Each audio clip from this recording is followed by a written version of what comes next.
Republican Leader. I ask consent that further proceedings on the quorum call be dispensed with. Without objection.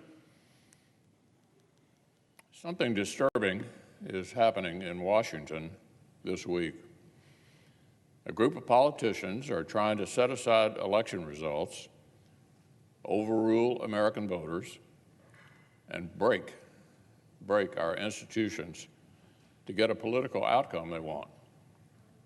I'm speaking, of course, about the Senate Democratic leader and the radical left. The Senate Democratic leader is trying to bully his own members into breaking their word, breaking the Senate, and silencing the voices of millions of citizens so that one political party can take over our nation's elections from the top down. In January 2021, a mob tried to intimidate and change the Senate, and they failed. In January of 2021, the Senate stayed true to itself, and it stood strong. But in January of 2022, some of the Senate's own members want to permanently damage this institution from within. They want to shatter its central feature. The Democratic leader is using fake hysteria about 2021 state laws to justify a power grab he began floating actually back in 2019, and an election takeover that was first drafted in 2019. President Biden has spread so much misinformation about the basic facts of state voting laws that he was called out and debunked by, listen to this, the Washington Post. A sitting president of the United States who pledged to lower the temperature and unite America now invokes the brutal racial hatred of Jim Crow segregation to smear states whose new voting laws are more accessible than, for example, Delaware. 10 days of early voting and excuse-only absentees in Delaware is just fine, but 17 days of early voting and no excuse absences in Georgia is racist Jim Crow. The Senate Democratic leader pretends it is a civil rights crisis that Georgia has enshrined more early voting and more absentee balloting than his own state of New York has ever allowed. This is misinformation. It's a big lie designed to reduce faith in our democracy, justify a top-down election takeover, and justify smashing the Senate itself. Some years back, a veteran Democratic senator explained, quote, "The nuclear option is ultimately an example of the arrogance of power. It would transform the Senate from the so-called cooling saucer of our founding fathers talked about to a pure majoritarian body." That was then Senator Joe Biden. He continued, "At its core, the filibuster is not about stopping a nominee or a bill. It's about compromise and moderation." Now, before President Biden abruptly reversed this position he'd held for decades, he was actually in very good company.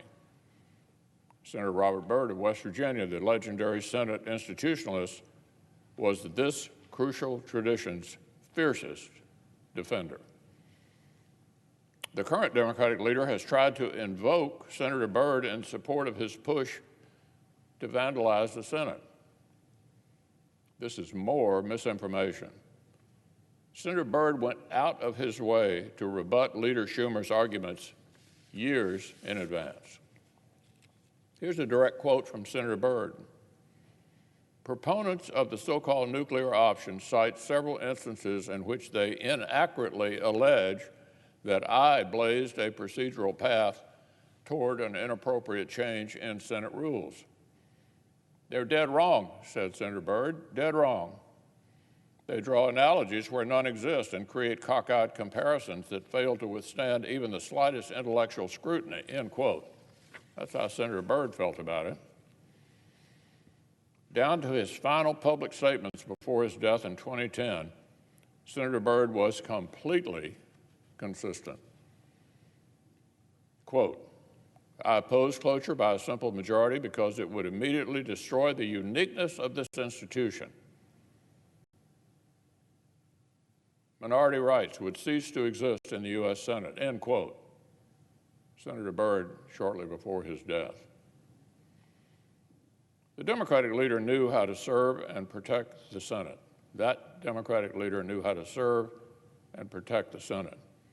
This Democratic leader wants power so badly he'll misrepresent his own late predecessor if it helps him get it. Senator Byrd's successor, the current senior senator for West Virginia, has eloquently restated the very same points. Our colleague, Senator Manchin, published an op-ed explaining why, quote, there is no circumstance in which I will vote to eliminate or weaken the filibuster. Senator Manchin. He pointed out that finding compromise across party differences and differing regional interests was never supposed to be easy, but it is the work we were elected to do. He noted that current rules guarantee that rural and small states and the Americans who live in them always have a seat at the table. Our colleague also pointed out that the 60-vote threshold keeps federal law durable and predictable.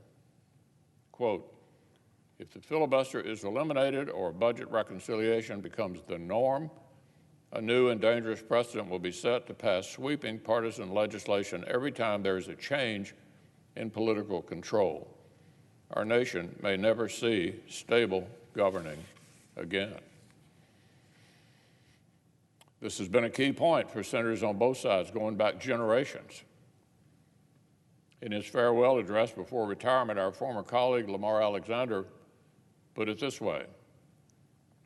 The Senate rules exist to, quote, force broad agreements on controversial issues that become laws that most of us will vote for and that a diverse country will accept. In other words, major changes need major buy-in. Otherwise, every policy would ping-pong wildly whenever the gavels change hands. This is a point which our colleague, the senior senator for Arizona, has explained powerfully. As Senator Sinema wrote just a few months ago, the 60-vote threshold compels moderation and helps protect the country from wild swings and radical reversals in federal policy. Sometimes the effect of the filibuster is to block bills outright. Republicans are using the tool to stop one-party election takeovers. In 2020, Republicans used it to kill Senator Tim Scott's police reform bill. But as President Biden argued decades ago, the filibuster is about more than what gets blocked. It shapes almost everything the Senate actually does pass. It gives all kinds of citizens in all kinds of states a meaningful voice in nearly everything we do. By breaking the Senate, this Democratic leader wants to silence the voices of millions and millions of Americans. He wants to throw whole regions of the country into a political power outage because those voters don't agree with his radicalism. We'll see which senators have the courage and the principle to put a stop to it. Finally, on a more practical level, I want to make something very, very clear. 50 Republican senators, the largest possible minority, have been sent here to represent the many millions of Americans whom Leader Schumer wants so badly to leave behind. So, if my colleague tries to break the Senate to silence those millions of Americans, we will make their voices heard in this chamber in ways that are more inconvenient for the majority and this White House than what anybody has seen in living memory.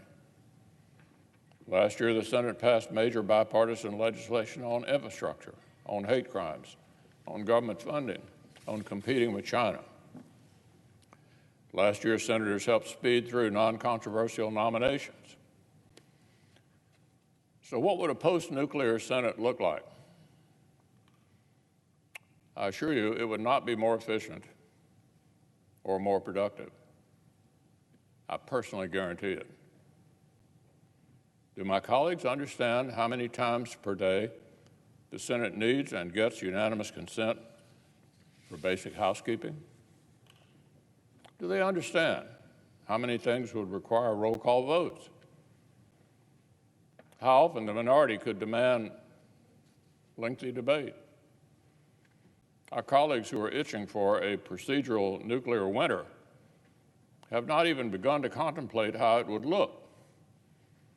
Our colleagues who are itching to drain every drop of collegiality from this body have not even begun to consider how that would work. If the Democratic leader tries to shut millions of Americans and entire states out of the business of governing, the operations of this body will change.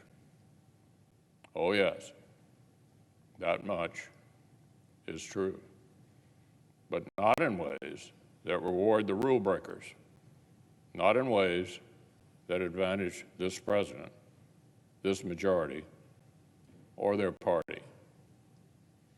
I guarantee it.